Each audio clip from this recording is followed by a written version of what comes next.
अस्सलामु अलैकुम वरहमतुल्लाहि वबरकातुह। इन्नल हम्दुलिल्लाह नहमदुहु व नस्तईनुहु व नस्तगफिरुहु व नऊज़ु बिल्लाहि मिन शुरूरि अनफुसिना व मिन सय्यिआति अमालिना। मन यहदिहिल्लाहु फला मुदिल्ल लहु व मन युद्लिलहु फला हादिय लहु व अशहदु अन ला इलाहा इल्लल्लाहु वहदहु ला शरीका लहु व अशहदु अन्न मुहम्मदन अब्दुहु व रसूलुहु सल्लल्लाहु तआला अलैहि व अला आलिहि व सहबिहि व सल्लम तस्लीमन कसीरा। या अय्युहल्लज़ीना आमनुत्तक़ुल्लाहा हक़्क़ तुक़ातिहि व ला तमूतुन्ना इल्ला व अंतुम मुस्लिमून। या अय्युहन्नासु इत्तक़ू रब्बकुमुल्लज़ी ख़लक़कुम मिन नफ़्सिन वाहिदा व ख़लक़ मिन्हा ज़ौजहा व बस्स मिन्हुमा रिजालन कसीरा व निसाअ वत्तक़ुल्लाहा अल्लज़ी तसाअलूना बिही वल अर्हाम इन्नल्लाहा काना अलैकुम रक़ीबा। या अय्युहल्लज़ीना आमनुत्तक़ुल्लाहा व क़ूलू क़ौलन सदीदा युस्लिह लकुम अअमालकुम व यग़फ़िर लकुम ज़ुनूबकुम वमन युतिइल्लाह व रसूलहु फ़क़द फ़ाज़ फ़ौज़न अज़ीमा। अम्मा बाद फ़अऊज़ु बिल्लाहि मिनश शैतानिर रजीम। बिस्मिल्लाहिर रहमानिर रहीम। वक़ाल रब्बुकुम उदऊनी अस्तजिब लकुम इन्नल्लज़ीना यस्तकबिरूना अन इबादती सयदखुलूना जहन्नम दाखिरीन।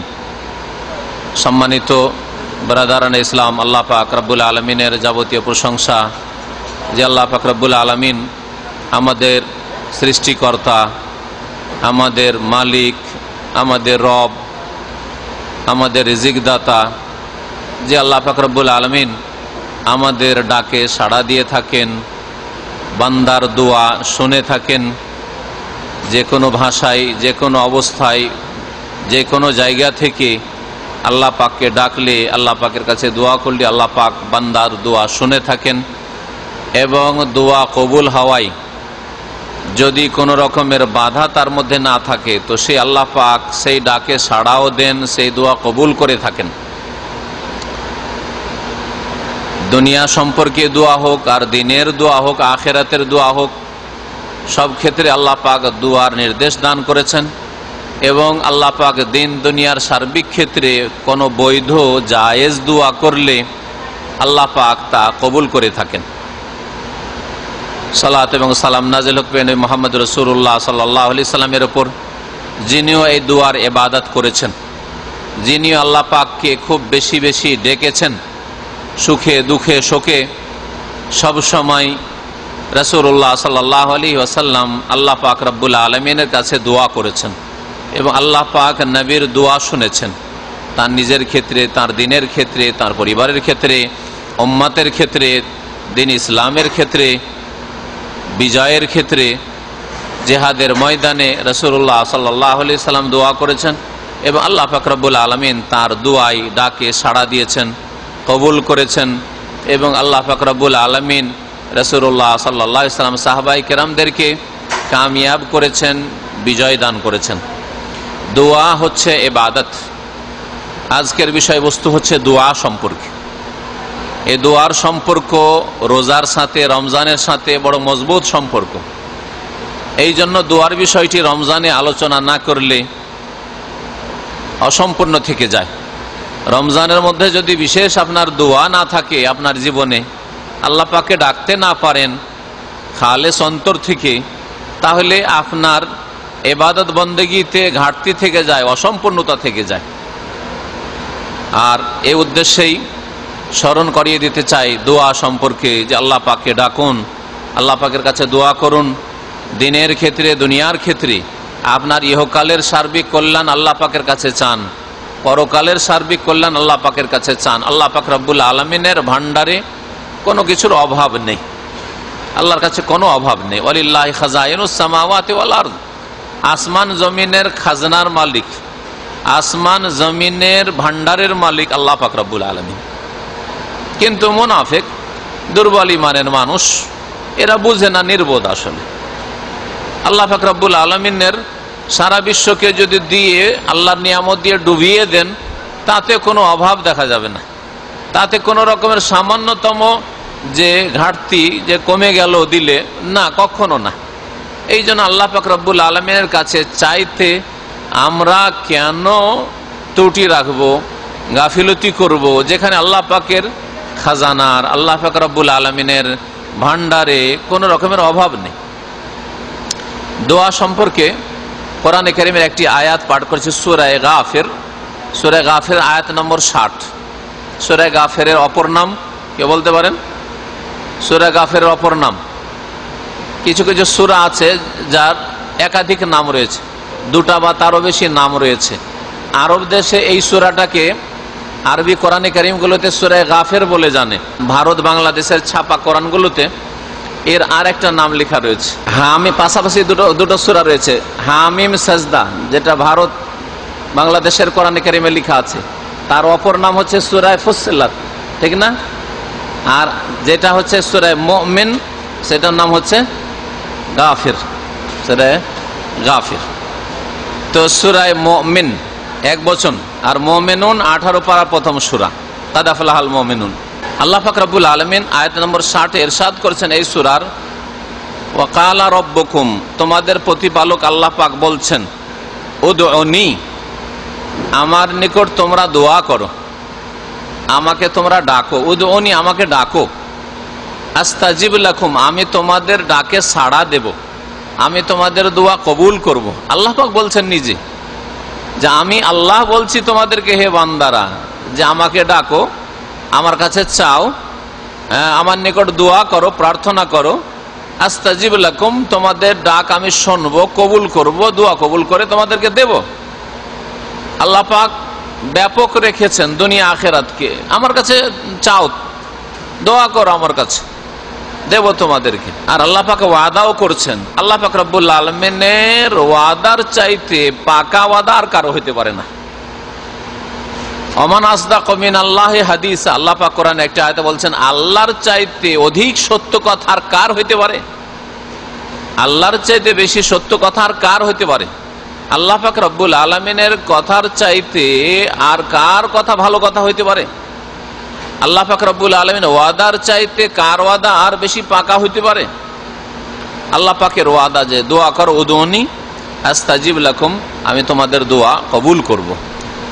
কিন্তু অধিকাংশ মুসলিম, সুবহানাল্লাহ, আমাদের এত অবহেলা, গাফিলতি, যে আরাফার ময়দানে গিয়েও যেখানে দোয়া কবুল হওয়ার জায়গা, সেখানে গিয়েও 10 থেকে 15 মিনিট দোয়া করতেই বিরক্তিবোধ শুরু হয়ে যায়। তারপরে সময় কাটাবার জায়গা পায় না, করবোটা কি? সারাদিন রাস্তায় ঘোরাঘুরি করে, আর না হয় তামাশা দেখতে যায়, না হয় জাবালে রহমার ওই বেদাতি ভিড়ভাড় করতে যায়, আর নয় কত কি করে, কোথায় ফ্রি খেতে পায়, কোথায় ফ্রি কলা পায়, ফল পায়, জুস পায়, এগুলো খুঁজে বেড়ায়। 2 ঘন্টা 3 ঘন্টা যে কন্টিনিউ দোয়া করবে, জোহর আসর জমা করে নেওয়ার পরে যেটা আরাফায় সুন্নাত, তার তৌফিক হাজারে একটা হাজিকে হয়, হাজারে একটা হাজিকে হয়। দীর্ঘদিন হজে গিয়ে, হজের ময়দানে গিয়ে এই তিক্ত অভিজ্ঞতা যে মানুষ কত রকম যে নিয়ত নিয়ে আসছে আর দুনিয়ায় ডুবে আছে, সেখানেও টেলিফোন কান থেকে নামাইতে পারে না, মোবাইল ছাড়তে পারে না। আরাফার দিনেও যদি কানে মোবাইল ধরে থাকে, দুনিয়ার সাথে সম্পর্ক রাখে, তো আল্লাহর সাথে আর সম্পর্ক কখন হবে? আল্লাহ পাক দিতে চাইছেন আর আমাদের চাওয়ার তৌফিক হয় না। কত দুর্বল ইমানের মানুষ আমরা। তো আল্লাহ পাক রব্বুল আলামিন বলছেন যে দোয়া করো, আমি দোয়া তোমাদের কবুল করব। ইন্নাল্লাযীনা ইস্তাকবিরুনা আন ইবাদাতি, শুনে রাখো, যারা আমার ইবাদতে অহংকার প্রদর্শন করবে, আমার ইবাদত করতে গিয়ে নিজেকে বড় মনে করবে, আমার প্রয়োজন নাই। এখানে ইবাদত মানে দোয়া, ইবাদতের তাফসীর হচ্ছে দোয়া। তাফসীরকার একজন লিখেছেন যে যেহেতু প্রসঙ্গ দোয়া, আর দোয়াই হচ্ছে ইবাদতের আসল মূল বিষয়, যেমন সহিহ মুসলিমে হাদিস রয়েছে, নবী করিম সাল্লাল্লাহু আলাইহি সাল্লামের বলছেন যে আদ-দুআউ হুয়াল ইবাদাহ, দোয়াই হচ্ছে আসল ইবাদত, দোয়াই হচ্ছে আসল ইবাদত। আর তিরমিজিতে হাদিস রয়েছে, যে হাদিসের সনদের দিক থেকে দুর্বল, তবে সহিহ মুসলিমের হাদিসে যেহেতু সমর্থন হয়ে যাচ্ছে, এই জন্য পেশ করা যেতে পারে। আদ-দুআউ মুখুল ইবাদত, দোয়াই হচ্ছে ইবাদতের মগজ, ইবাদতের সার, ইবাদতের খোলাসা, ইবাদতের নির্যাস, আসল বস্তু দোয়াই হচ্ছে আসল। এটাকে আপনি নামাজ দিয়ে বুঝতে পারেন, যে সালাত, 5 ওয়াক্ত সালাত নামাজ আদায় করছেন, নামাজের মধ্যে বাহ্যিক ইবাদত বন্দেগী, শারীরিক ইবাদত বন্দেগী রয়েছে, দাঁড়াচ্ছেন, হাত উঠাইলেন, বাঁধলেন, বুকে হাত বাঁধলেন, রুকু গেলেন, সেজদায় গেলেন, বসলেন, সালাম ফেলেন, সবগুলি ইবাদত। কিন্তু এর মধ্যে যে দোয়াগুলি রয়েছে, ওগুলো হচ্ছে আসল ইবাদত। যদি আপনি শুধু দাঁড়ান, ঝুঁকলেন, রুকু করলেন, সেজদায় পড়লেন, বসলেন, আর একটিও দোয়া না পড়েন, না সূরা ফাতিহার দোয়া, সূরা ফাতিহা দোয়া, সূরা ফাতিহা পড়লেন না, না আপনি আত্তাহিয়াতের দোয়া করলেন, আত্তাহিয়াত দোয়া, সালাম নবীর ওপর, তারপরে নেক বান্দাদের ওপর, এগুলো দোয়া নয়? অবশ্যই দোয়া, দোয়া। তারপরে নবী সাল্লাল্লাহু আলাইহি ওয়াসাল্লামের দুরূদ, দোয়া। তাসবিহ, এগুলো হচ্ছে দোয়া। দোয়া দুই রকম, আল্লাহ পাকের গুণবাচক দোয়া আর আল্লাহ পাকের কাছে যাচ্ছামূলক দোয়া, চাওয়ার দোয়া আর আল্লাহ পাকের গুণগানমূলক দোয়া। তো সূরা ফাতিহাতে দুই রকমই দোয়া রয়েছে। তাসবিহ গুলো, রুকু সিজদা তাসবিহ, এগুলিও এক ধরনের দোয়া, আল্লাহ পাকে ডাকা, আল্লাহ পাকের পবিত্রতা ঘোষণা করছেন, আল্লাহ পাক রব্বুল আলামিনের গুণগান বয়ান করছেন, যাতে করে আল্লাহ পাকের রহম আপনার উপর হয়। তো নামাজের ভিতরে যে দোয়া, তাসবিহ আর সূরা, আত্তাহিয়াত, দুরূদ ইত্যাদি দোয়া মাসুরা যা রয়েছে সবগুলি দোয়া, আল্লাহ পাকে ডাকা, আল্লাহ পাকে স্মরণ করা, এটা হচ্ছে ইবাদতের মূল। তো আল্লাহ পাক বলছেন যে ইন্নাল্লাযীনা ইস্তাকবিরুনা আন ইবাদাতি, যারা আমার ইবাদতি অর্থাৎ আমার কাছে দোয়া করায় নিজেকে বড় মনে করবে। আমার কিসের অভাব আছে দোয়া করব? হ্যাঁ, আমার কোন অশান্তি আছে দোয়া করব? আমার কোন প্রয়োজন আছে দোয়া করব? যথেষ্ট আছে। এইরকম যদি কারো মন মানসিকতা থাকে, তো আল্লাহ পাক বলছেন সায়াদখুলুনা জাহান্নামা দাখিরিন, লাঞ্ছিত অপদস্থ হয়ে শীঘ্রই নিশ্চিত জাহান্নামে প্রবেশ করবে, জাহান্নামে প্রবেশ করবে লাঞ্ছিত অপদস্থ হয়ে। আপনার কাছে যতই থাক না কেন, আল্লাহর কাছে চাওয়ার ক্ষেত্রে কোন রকমের যাতে করে কার্পণ্য না থাকে, যে না আমার আর প্রয়োজন নেই, হয়ে গেছে, যা চেয়েছিলাম পেয়ে গেছি, হ্যাঁ, নারী চেয়েছিলাম পেয়ে গেছি, বাড়ি চেয়েছিলাম পেয়ে গেছি, গাড়ি চেয়েছিলাম পেয়ে গেছি, আর কি চাই, হয়ে গেছে, চাকরি চেয়েছিলাম পেয়ে গেছি, ব্যবসা চেয়েছিলাম পেয়ে গেছি, সুস্থতা চেয়েছিলাম পেয়ে গেছি, আর যদি ধার্মিক লোক হয় নামাজ রোজা তো করছি, যথেষ্ট মনে করছেন। না না না না, এইরকম অহংকার যেন না থাকে। আইয়ুব আলাইহিস সালামের মতো নবী, আইয়ুব আলাইহিস সালাম, আল্লাহ পাক রব্বুল আলামিন পরীক্ষামূলক স্বর্ণ নিক্ষেপ করছেন, যারা স্বর্ণের কি বলে পঙ্গপাল কুড়াইতে শুরু করেছেন, তখন আল্লাহ পাক বলছেন আলাম আকুন আগনাইতুকা ইয়া আইয়ুব, আইয়ুব তোমাকে তো সবচেয়ে ধনী করেছি দেশের, তোমাকে কি ধনী করিনি, অভাবমুক্ত করিনি? তুমি আবার স্বর্ণ কুড়ানো শুরু করেছো কেন? যেমন আমের ঝড় যখন হয়, আম কুড়াবার জন্য আমরা চলে যাই, হ্যাঁ, ওই রকম তিনি ওই স্বর্ণ জমা করতে শুরু করেছেন। আল্লাহ বলছেন যে তোমাকে কি দিনি, কি অভাব আছে? আইয়ুব আলাইহিস সালাম কি জবাব বলেছিলেন? যে আল্লাহ আমি ভুল করে দিলাম তাহলে? না, ওয়ালাকিন লা গিনা আলী আন বারাকাতিকা, আল্লাহ তোমার রহমত নাযিল হচ্ছে, বরকত নাযিল হচ্ছে, তো আমি এটা ছাড়বো কেন? তোমার রহমত বরকত নাযিল ছাড়বো কেন? তাহলে আমি যত ইমানদার হই আর যতই বড় এলেমওয়ালা হই, আরো তো এলেমের প্রয়োজন রয়েছে, যতই বড় আমলকারী হই আরো তো আমলের প্রয়োজন রয়েছে, যতই বড় ধার্মিক হই, তাকওয়া পরেশগারি অর্জন করেওয়ালা হোক, তার চাইতে বেশি প্রয়োজন রয়েছে, তাই না? যত বেশি ধন সম্পদ হোক, এর বেশি প্রয়োজন রয়েছে। প্রয়োজন আপনার পেটের জন্য না থাকতে পারে, দ্বীন ইসলামের সেবার জন্য রয়েছে, জাতির সেবার জন্য রয়েছে, হ্যাঁ, মুসলিম সমাজের উন্নতির জন্য রয়েছে, মুসলিম বিশ্বের উন্নতির জন্য রয়েছে, মুসলিম ভাই বোনদের কল্যাণের জন্য রয়েছে। পয়সার প্রয়োজন রয়েছে। এটা ইসলামিক প্রতিষ্ঠান করেন, একটা মসজিদ, একটা মাদ্রাসা, একটা ইসলামিক সেন্টার, যে কোনো জায়গায় পয়সার প্রয়োজন রয়েছে। পয়সা আল্লাহ পাকের নিয়ামত, সেটাকে যদি ভালো কাজে লাগানো যায় তো খুব ভালো জিনিস। আর যদি পয়সার হেফাজত করে ভালো কাজে না লাগাতে পারেন তো পয়সা সবচেয়ে বড় বিপদ, পয়সা সবচেয়ে বড় আযাব। অধিকাংশ লোক পয়সার কারণেই গোমরা হয়েছে, কারণ তৈরি হয়েছে পয়সার কারণে, ফেরাউন তৈরি হয়েছে নেতৃত্বের কারণে, হ্যাঁ, এজন্য পয়সা অধিকাংশ লোককে ধ্বংস করেছে। তবে অল্প কিছু লোক যারা পয়সার নিয়ামতের হক আদায় করতে পারবে, আল্লাহ পাক যেইভাবে নির্দেশ দান করে সেইভাবে পয়সাকে ব্যবহার করতে পারবে, তাদের জন্য পয়সা আল্লাহ পাকের পার্থিব নিয়ামত। শুধু পয়সা না, এছাড়াও অনেক, আপনি সুস্থ আছেন কিন্তু এর চাইতে অধিক সুস্থ থাকার প্রয়োজন রয়েছে, হ্যাঁ, আপনার জীবনে মাশাআল্লাহ নিরাপত্তা আছে, এর চাইতে অধিক নিরাপত্তার প্রয়োজন রয়েছে। আপনার ছেলে মেয়ে মাশাআল্লাহ ভালোই লেখাপড়া করছে, এর চাইতে ভালো হওয়ার প্রয়োজন রয়েছে। আপনার বিবি মাশাআল্লাহ ভালো, এর চাইতে ভালো হওয়ার, চরিত্রবতী হওয়ার প্রয়োজন রয়েছে, পরেশগার হওয়ার প্রয়োজন রয়েছে। আপনি ইনশাআল্লাহ মুমিন মানুষ, জান্নাত পাবেন, কিন্তু জান্নাতে উচ্চ স্তরের প্রয়োজন রয়েছে, জান্নাতুল ফিরদৌসের প্রয়োজন রয়েছে। তাহলে কোথায় আমাদের অভাব নেই? অভাব তো আছে, প্রয়োজন তো আছে সব ক্ষেত্রে। ওয়ালাকিন লা গিনা লি আন বারাকাতিকা। আইয়ুব আলাইহিস সালাম বলছে, আল্লাহ তোমার বরকত থেকে আমি কি বিমুখ হব? আমি কি অভাবমুক্ত হয়ে গেছি? তোমার বরকত সবসময় চাই, তোমার রহমত সবসময় চাই। তো আল্লাহ পাক দোয়া করতে বলেছেন, আর যারা দোয়া করায় অবহেলা করে প্রয়োজন মনে করে না, তাদের উপর আল্লাহ পাক অসন্তুষ্ট হন।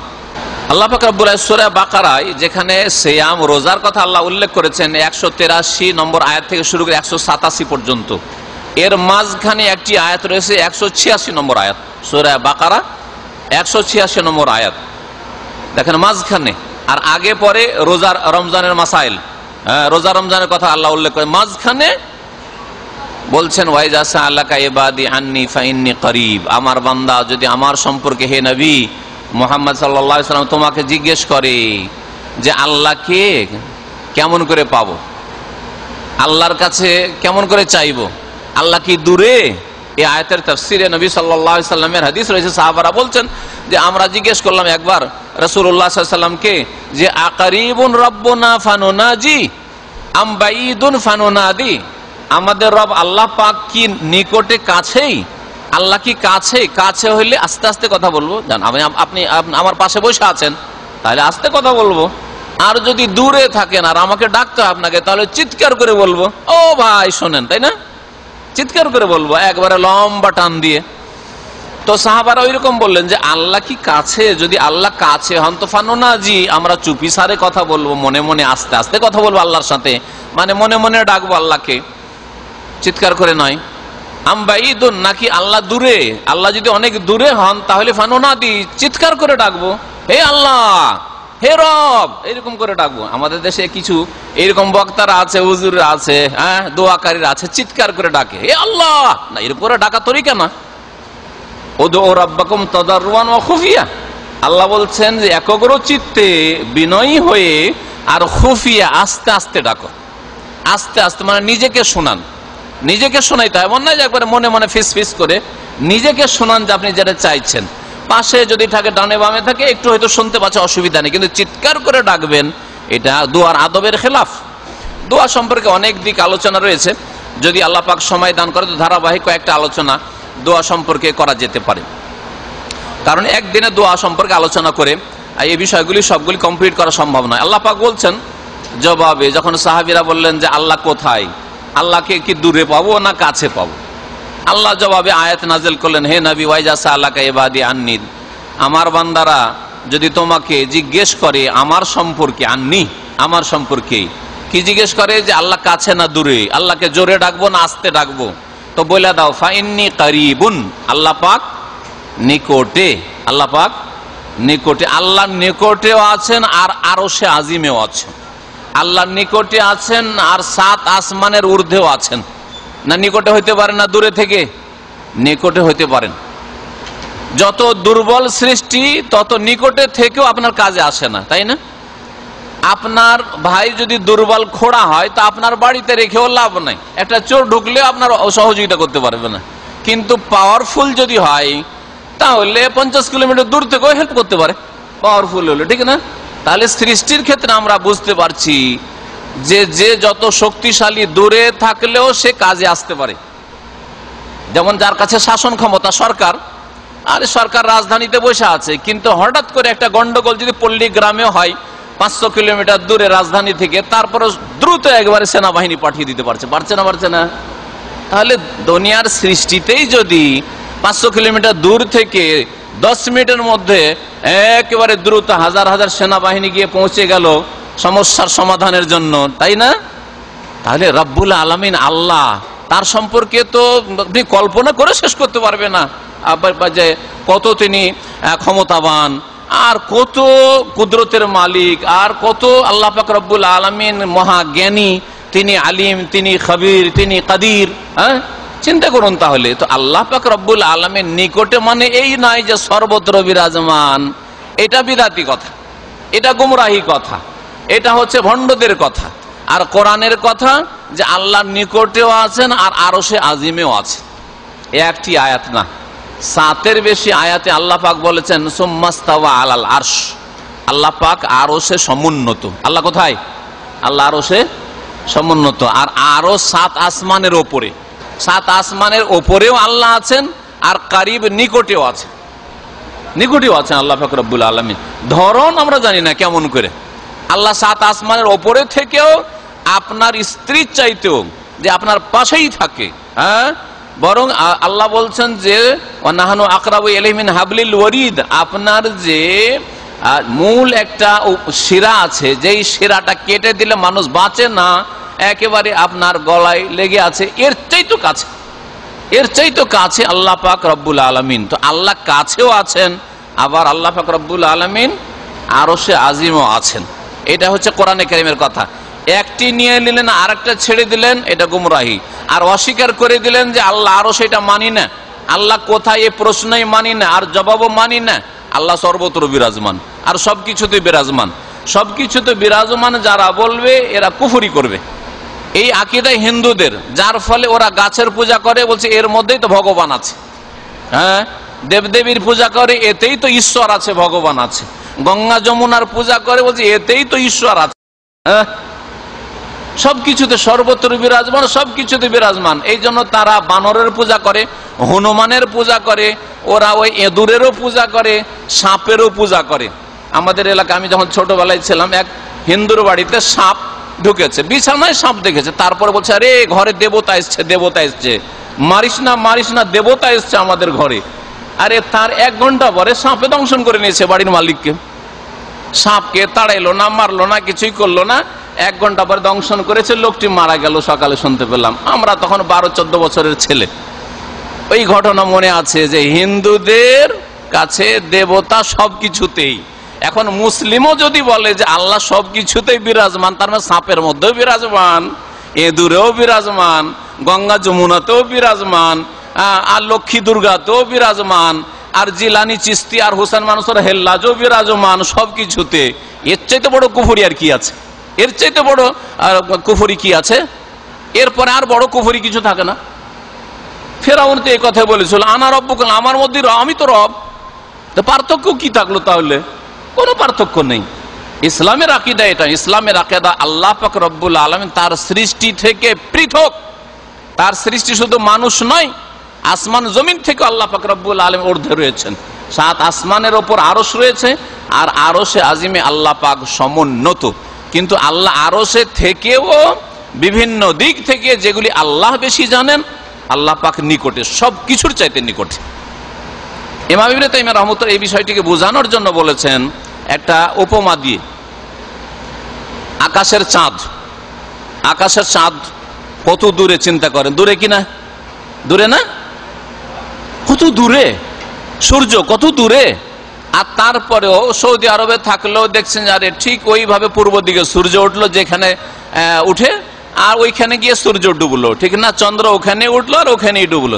বাংলাদেশ 5000 কিলোমিটার দূরে চলে গেলেন, 10,000 কিলোমিটার দূরে অস্ট্রেলিয়া চলে গেলেন, আমেরিকা চলে, কানাডা চলে গেলেন, সেখানে গিয়ে দেখছেন আরে ভাই ঠিকই তো ওই রকমই।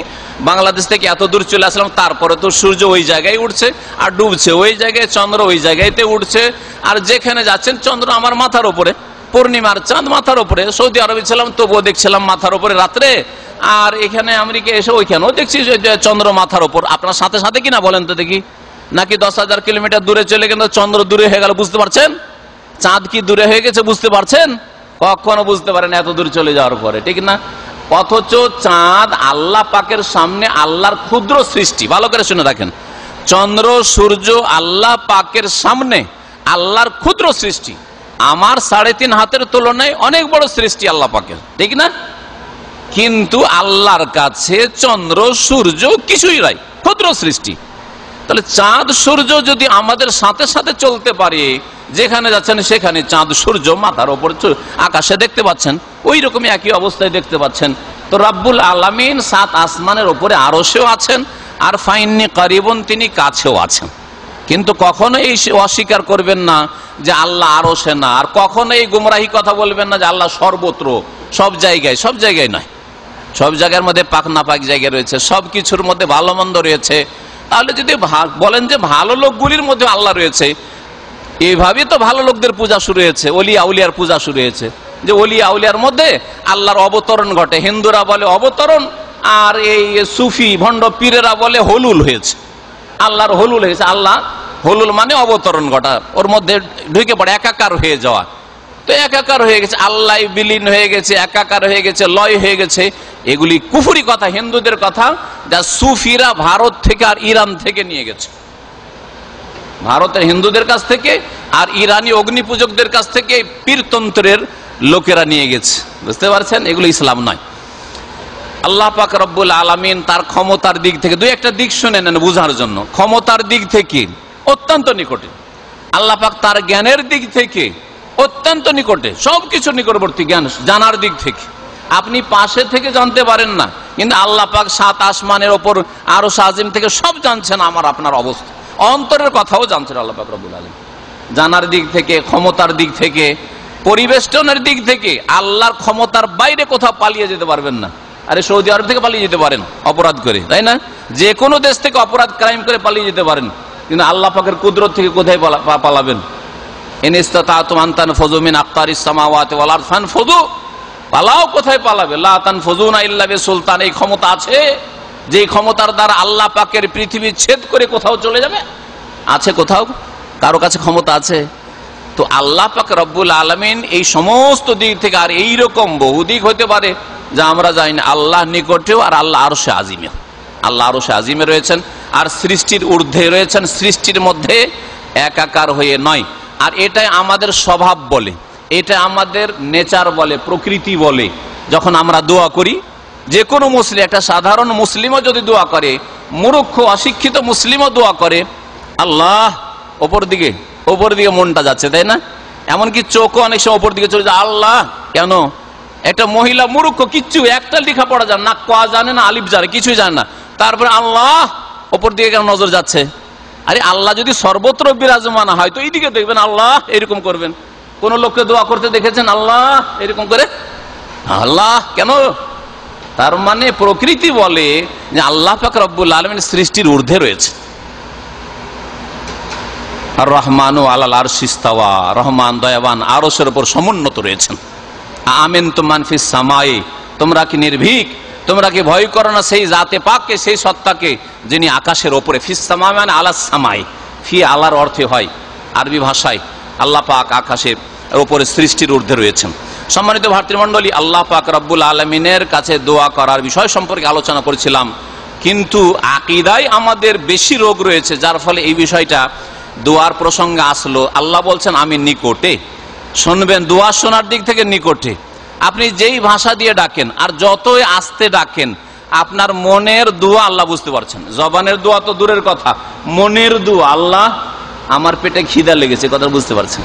আল্লাহ আমার ঘরে ছেলে মেয়ে জন্মেছে, ঘরে খেতে নেই, আল্লাহ মনের কথা এখনো মুখে ফুটাননি, আল্লাহ শুনতে পাচ্ছেন আপনার অন্তরের কথা। আল্লাহ অন্তর্যামী, আলিমুন বিযাতিস সুদূর, আল্লাহ অন্তরের কথা জানছেন। এই জন্য অধিকাংশ মানুষ বিয়ে শাদী করলে বরকত শুরু হয়, যতদিন বিয়ে করেনি বরকত হয় না, পয়সা নষ্ট হয়ে যাচ্ছে, এদিক ওদিক ডানে বামে পয়সা বাঁচাইতে পারে না, বিয়ে করলে বরকত শুরু হয়। কোথা থেকে? আল্লাহ দেখছেন যে এই লোক বিয়ে করেছে, এর আর একটা লোকের দায়িত্ব বাড়লো, একে স্ত্রীকে খাওয়াইতে হবে, এর এখন ছেলে মেয়ে হতে যাচ্ছে, একে আরো কিছু ছেলে মেয়েকে খাওয়াইতে হবে, এদের রিজিকের ব্যবস্থা তো আমি করি, আমি রাজ্জাক।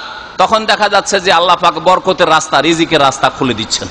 আল্লাহ মনের দোয়াও শোনেন, জবানের দোয়া আল্লাহ শোনেন, আর আল্লাহ পাক মনের দোয়া শোনেন।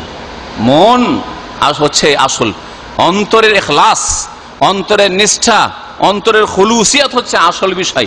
যত খালেস অন্তর থেকে আল্লাহ পাকের কাছে দোয়া করবেন, তত বেশি আল্লাহ পাকের কাছে দোয়া কবুল হবে। আল্লাহ পাক ওয়াদা করছেন, অজিব দাওয়াতাদ দাঈ, আমি দোয়াকারীর দোয়া শুনে থাকি, দোয়াকারীর দোয়া আমি শুনে থাকি। ইজা দাআনি, যখনই দোয়া করুক, ইজা দাআনি, এক একটি কোরআনের বাক্যের ওপর একটু আপনি গভীরভাবে চিন্তা করুন। আল্লাহ পাক দোয়ার জন্য কোনো সময় সীমিত করেন। আরে অফিসিয়াল টাইম আছে আমাদের, এই এতক্ষণের মধ্যে কল করবেন, এতক্ষণের মধ্যে আপনি আসবেন দেখা করতে, নইলে আমাকে পাবেন না, সবার আছে এরকম, তাই না? কিন্তু আল্লাহ পাকের কাছে অফিসিয়াল টাইম নেই। সুবহানাল্লাহ, সুবহানাল্লাহ, কত বড় আরহামুর রাহিমিন। আপনি বাপের সাথেও যদি কথা বলতে চান, মায়ের সাথেও কথা বলতে চান, তারপরে টাইম বুঝেই কথা বলতে হবে। ঘুমের সময় যদি বাপকে জাগিয়ে দেন, মাকে জাগিয়ে দেন, মেজাজ খারাপ হবে, হবে না? হবে, অবশ্যই খারাপ হবে। কিন্তু আল্লাহ পাক রব্বুল আলামিনের কাছে এরকম নেই যে আপনি রাত 3টার সময় দোয়া করে ফেললেন, আপনি রাত 12টার সময় দোয়া করে ফেললেন, আপনি দুপুরবেলা বিশ্রামের সময় দোয়া করে ফেললেন, এত গরমের সময় দোয়া করে ফেললেন, আরে ভোরে ভোরে সকালবেলায় দোয়া করে ফেলেছেন।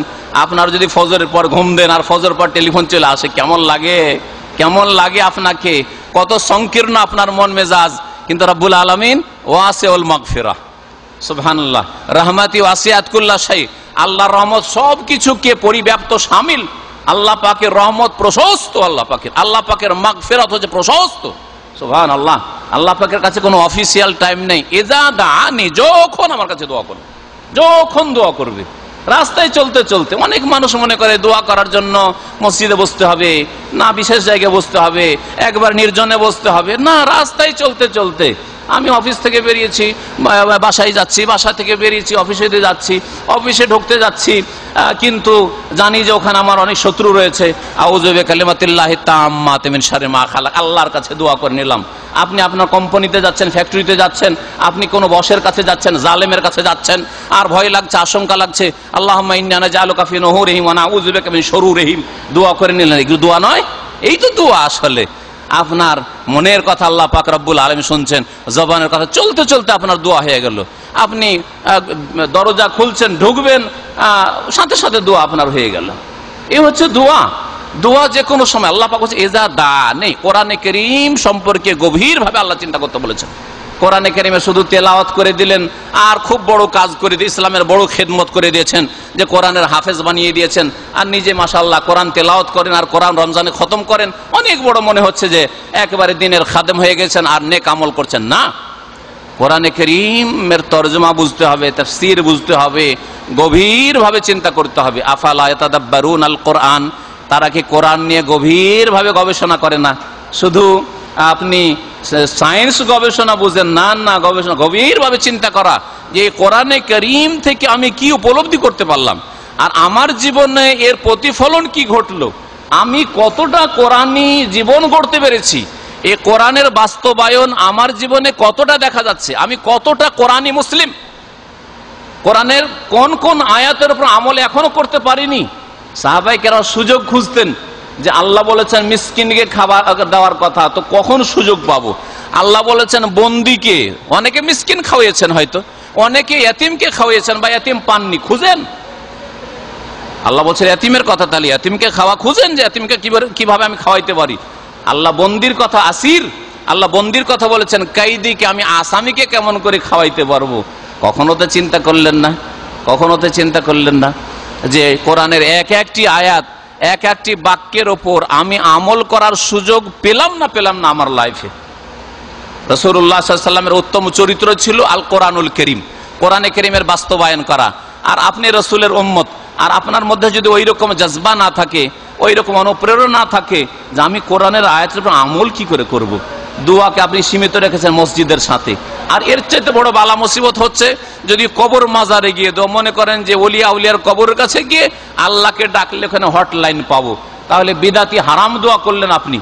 আর এর চাইতে মারাত্মক হচ্ছে শিরকি দোয়া, যদি মনে করেন যে আল্লাহ পাক সব দায়িত্ব বন্টন করে এই গৌস, কুতুব, জিলানি, চিশতি, শাহজালাল এদেরকে দিয়ে দিয়েছেন, শুধু এই বাবাদের কাছে চাইলেই পেয়ে যাব, তাহলে আল্লাহ পাকের হক ডাকাতি করে এই আল্লাহ পাকের গোলামদেরকে, বান্দাদেরকে দিয়ে দিলেন। কত বড় ডাকাতি করলেন আপনি। মানুষের বাড়ি ডাকাতি করলে এত বড় যখন অপরাধ হয়, তো আল্লাহ পাকের হকে যদি কেউ ডাকাতি করে তাহলে কত বড় অপরাধ সে করলো, চিন্তা করুন। তাহলে শিরকি দোয়া করবেন না, আল্লাহ ছাড়া অন্যকে ডাকবেন না। বিদাতি দোয়া করবেন না, যে নবীর কবরের কাছে গিয়ে আর সাহাবীর কবরের কাছে গিয়ে আর পীরদের মাজারে গিয়ে আল্লাহকে ডাকলে মনে হয় হটলাইন পাবো, তাড়াতাড়ি দোয়াটা কবুল হবে। কখনো এরকম বিদাতি দোয়া করবেন না। বিদাতি তরিকায়, নবীর তরিকা বাদ দিয়ে অন্য কোনো তরিকায় দোয়া করলে দোয়া কবুল হবে না। আপনার জীবনে যদি শিরক থাকে, তাহলে শিরকি জীবনযাপন নিয়ে যদি আপনি দোয়া করেন, তাহলে আপনার দোয়া কবুল হবে না। এই জন্য প্রিয় নবী মুহাম্মদ রাসূলুল্লাহ সাল্লাল্লাহু আলাইহি ওয়াসাল্লাম বলেছেন, যারা তাবিজ লটকায় আল্লাহ তাদের সাহায্য করেন না, মানে তাদের দোয়া শোনেন না। মান তাআল্লাকা তামিমাতান ফাকাদ ওয়াকিলা ইলাইহি, যারা তাবিজ ঝোলায় তাবিজের ওপরই তাকে কি করে দেওয়া হয়, ন্যস্ত করে দেওয়া হয়, যা তুই তাবিজের কাছে দে, তুই তাবিজ লটকাইস, তোর অথবা তোর বিবির, তোর ছেলে মেয়ের, অথবা বালা অথবা তাগা বাঁধিস, যা ওই তাগার কাছে, ওই বালার কাছেই তুই নে, আমি তোকে দেব না। ফাকাদ ওয়াকিলা ইলাইহি, তার সুপুর্দ তাকে করে দেওয়া হয়, তার হাওয়ালা করে দেওয়া হয়, যা ওর কাছেই নে তুই। জি হ্যাঁ, আপনি যদি আপনার বসের সামনে, আপনার বড় বসের সামনে যদি বসের মতো করে যদি শ্রদ্ধা করে, বসের চারে বসিয়ে দেন ফোরম্যানকে, সুপারভাইজারকে, তাহলে মাইন্ড করবে না? হ্যাঁ, শুধু মাইন্ড করার না, যদি অপমান, নিজের জন্য অপমান মনে করে তো আপনাকে সেখান থেকে তাড়িয়েই দেবে, তাড়িয়েই দেবে। আল্লাহ পাক রব্বুল আলামিনের জন্য উত্তম দৃষ্টান্ত রয়েছে, আল্লাহর জন্য ভালো আপনি দৃষ্টান্ত পেশ করতে পারেন। আল্লাহ পাক রব্বুল আলামিনের হক, আল্লাহর অসহায় বান্দা আব্দুল কাদের, কাদেরের বান্দাকে দিয়ে দিবেন, কাদেরের হক নিয়ে আব্দুল কাদের জিলানীকে দিয়ে দিলেন। কাদেরের বান্দা, আব্দুল কাদের মানে কি? কাদেরের বান্দা। তো কাদেরের যে গোলাম, আল্লাহর গোলাম, তাকে আপনি আল্লাহর হক দিয়ে দিলেন, তাকে ডাকাস গাউসুল আজম, ওই জিলানীকে ডাকলেন, তাহলে আল্লাহ পাক তাড়িয়ে দেবেন না তার রহমত থেকে, তার জান্নাত থেকে আল্লাহ পাক তাড়িয়ে দেবেন না? ফাকাদ হারামাল্লাহু আলাইহিল জান্নাহ, এই জন্য শিরকের অবস্থায় মারা গেলে জান্নাতকে আল্লাহ হারাম করে দেবেন, আল্লাহর রহমত থেকে চিরতরে তাড়িয়ে দেবেন। সম্মানিত ভাতৃমণ্ডলী, আল্লাহ পাকের কাছে দোয়া করার ক্ষেত্রে আল্লাহ পাক বলছেন ওজিব দাওয়াতাদ দাঈ ইযা দান, দোয়াকারীর দোয়া শুনি যখনই আমার কাছে দোয়া করে। সে যেই কোনো সময় দোয়া করতে পারে।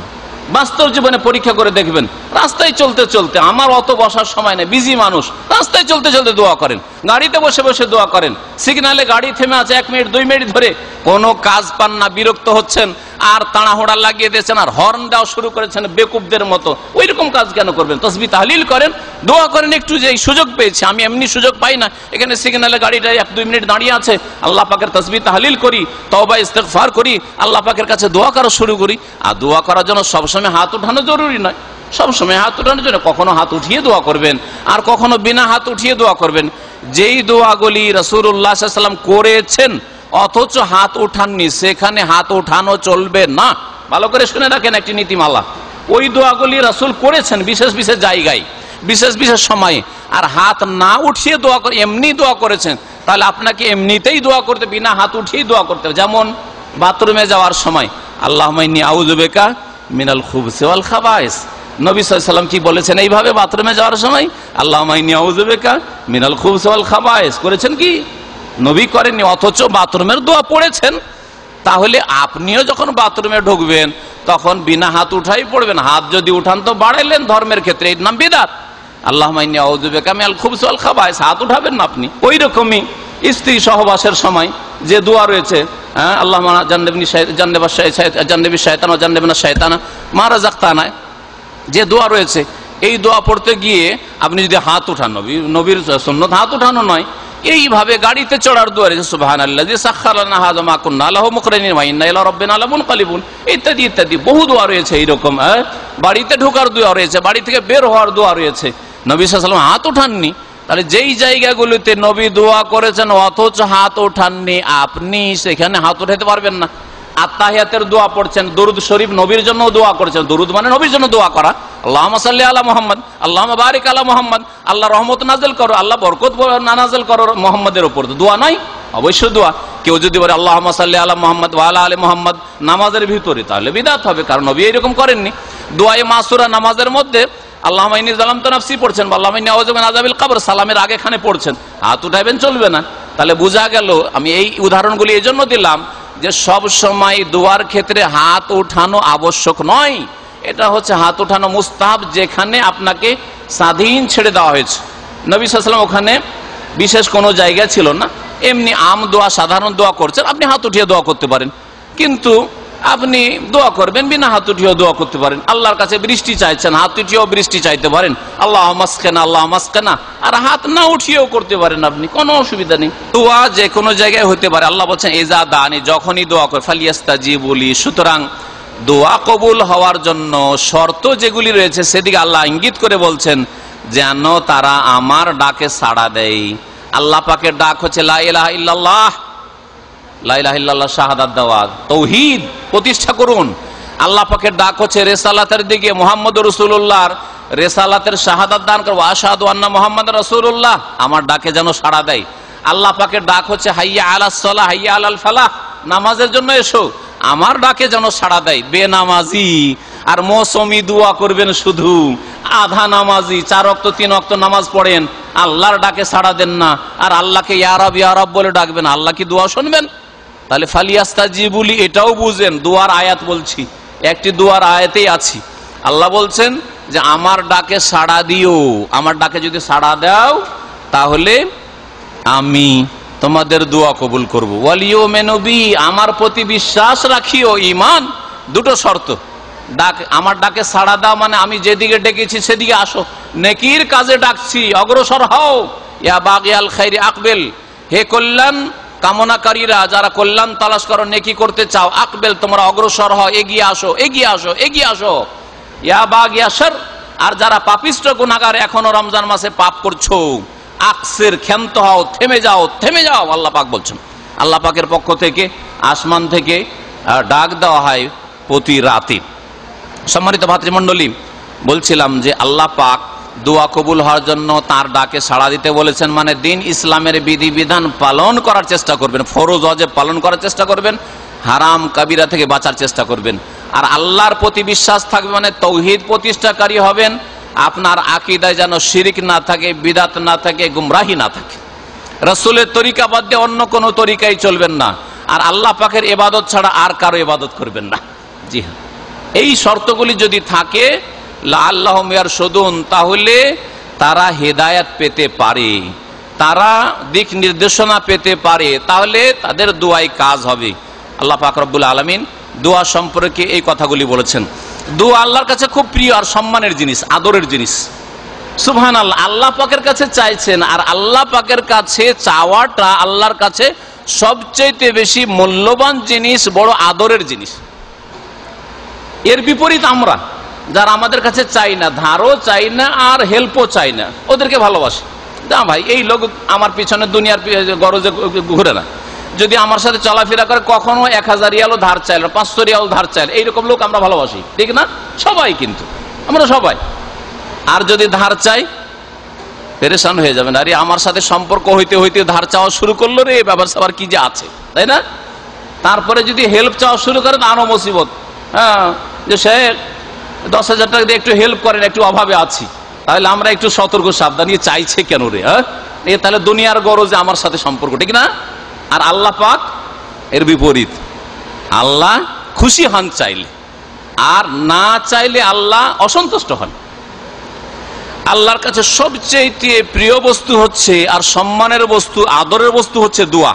প্রিয় নবী মুহাম্মদ রাসূলুল্লাহ সাল্লাল্লাহু আলাইহি ওয়াসাল্লাম, তিরমিজি, ইবনে মাজার হাদিস, আবু হুরায়রা রাদিয়াল্লাহু তাআলা আনহু বর্ণনা করেছেন, লাইসা শাইউন আকরামু আলাল্লাহি মিনাদ দুআ, আল্লাহর কাছে দোয়ার চাইতে প্রিয় বস্তু, আদরের বস্তু আর কিছু নেই। সুবহানাল্লাহ, চিন্তা করতে পেরেছেন? দোয়ার চাইতে প্রিয় বস্তু আর আদরের বস্তু আল্লাহর কাছে কিছু নেই। এত আল্লাহ পাক ভালোবাসেন, আমাকে ডাকুক, আমার কাছে চাক। আল্লাহ পাক রব্বুল আলামিন যেন তার কাছে চাওয়ার তৌফিক দান করেন। আল্লাহ পাক রব্বুল আলামিন তার জন্য সমস্ত ইবাদত বন্দেগী নিখুঁত, নির্ভেজাল করে খালিস করার তৌফিক দান করেন। নবী করিম সাল্লাল্লাহু আলাইহি ওয়াসাল্লাম আরেকটি হাদিস, এটাও তিরমিজিতে রয়েছে, আর হাদিসটি হাসান। সেই হাদিসে রয়েছে, আবু হুরায়রা বর্ণনা করেছেন, রাসূলুল্লাহ সাল্লাল্লাহু আলাইহি ওয়াসাল্লাম বলেছেন, মাল্লাম ইয়াসআলিল্লাহ ইয়াগদাব আলাইহি, কেউ যদি আল্লাহর কাছে না চায়, আল্লাহর কাছে চাইলো না, দোয়া করার তৌফিক হয় না। আর দোয়া করলে গাফিল অন্তর নিয়ে অনেকে দোয়া করে, কিন্তু হাত উঠে আছে আর অন্তর ঘুরে বেড়াচ্ছে, চারদিকে ঘুরে বেড়াচ্ছে। কারো অন্তর বাংলাদেশে, কারো অন্তর বিবির ওপর লেগে আছে, কারো অন্তর ছেলে মেয়ের দিকে লেগে আছে, কারো অন্তর পয়সায় লেগে আছে, কারো অন্তর ডিউটিতে লেগে আছে, ব্যবসা বাণিজ্যে লেগে আছে, দুনিয়ায় জড়িয়ে আছে, আর হাত শুধু উঠে আছে। একটু দোয়া করতে বললাম, দোয়া করেন, দোয়া করেন, ইফতারের সময় দোয়া করে বললাম, হাত তো উঠিয়ে দিয়েছেন, কিন্তু পেটের জ্বালাই পেরেছেন, ও পেট নিয়ে পেরেছেন, অথবা দুনিয়ার টেনশন নিয়ে পেরেছেন, ওইদিকে আপনার মন মগজ, তাহলে এই দোয়াতে কাজ হবে না। খালেস অন্তর থেকে একাগ্র চিত্তে কাই মনে আল্লাহ পাককে ডাকতে হবে।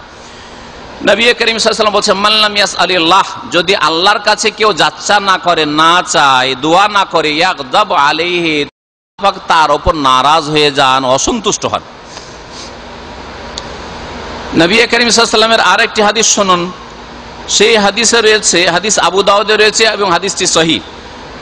সালমান ফারসি রাদিয়াল্লাহু তাআলা আনহু বর্ণনা করছেন, ইন্না রাব্বাকুম হাইয়্যুন কারীম, তোমাদের রব আল্লাহ পাক বড়ই লজ্জাশীল।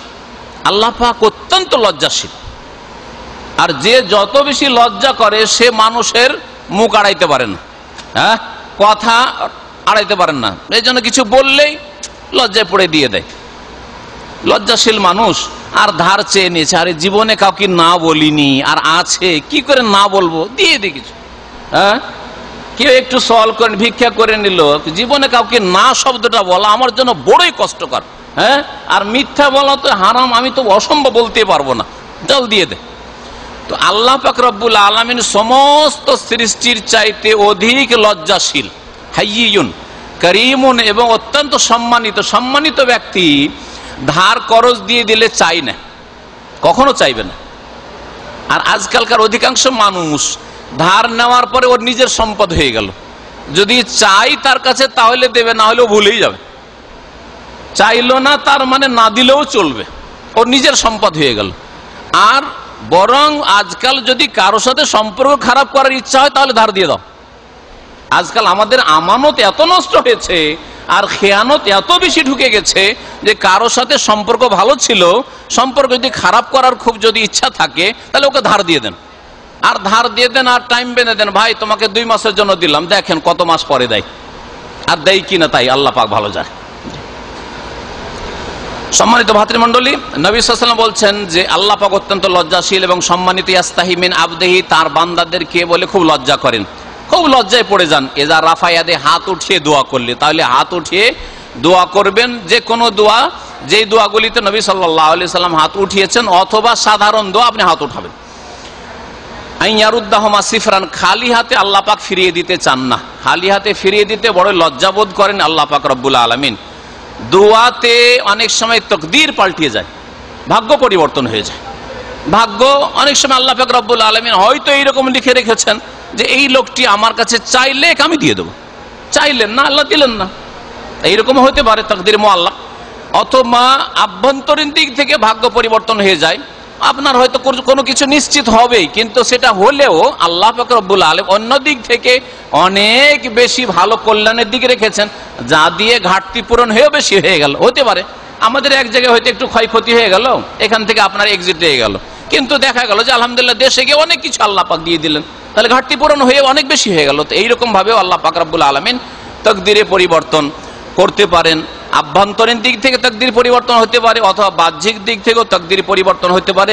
লা ইয়ারুদ্দুল কাযা ইল্লা দুআ, দোয়াতে তাকদীর আল্লাহ পাকের ফয়সালা পরিবর্তন হতে পারে।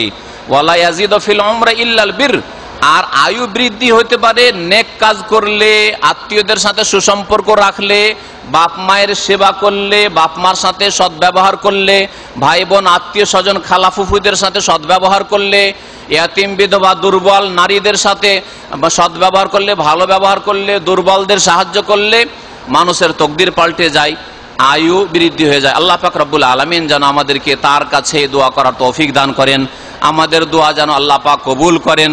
আর দোয়া কবুল হয় যেসব বাধা রয়েছে, শিরক, বিদআত বা হারাম খাওয়া বা এই ধরনের আরো বেশ কিছু রয়েছে, ইনশাআল্লাহ তাআলা বিস্তারিত আলোচনা আগামী অন্য কোনো আলোচনাতে আবার হয়তো পেশ করা যাবে।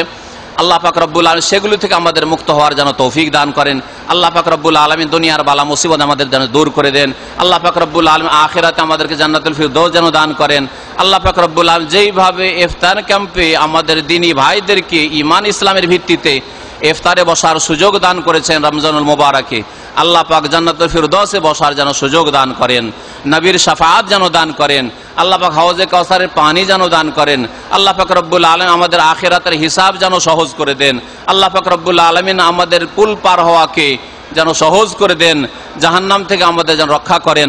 রব্বানা আতিনা ফিদ দুনিয়া হাসানা ওয়া ফিল আখিরাতি হাসানা ওয়া কিনা আযাবান নার। রব্বানা যালামনা আনফুসানা ওয়া ইল্লাম তাগফির লানা ওয়া তারহামনা লানাকুনান্না মিনাল খাসিরিন। সুবহানা রাব্বিকা রাব্বিল ইজ্জাতি আম্মা ইয়াসিফুন ওয়া সালামুন আলাল মুরসালিন ওয়াল হামদুলিল্লাহি রাব্বিল আলামিন।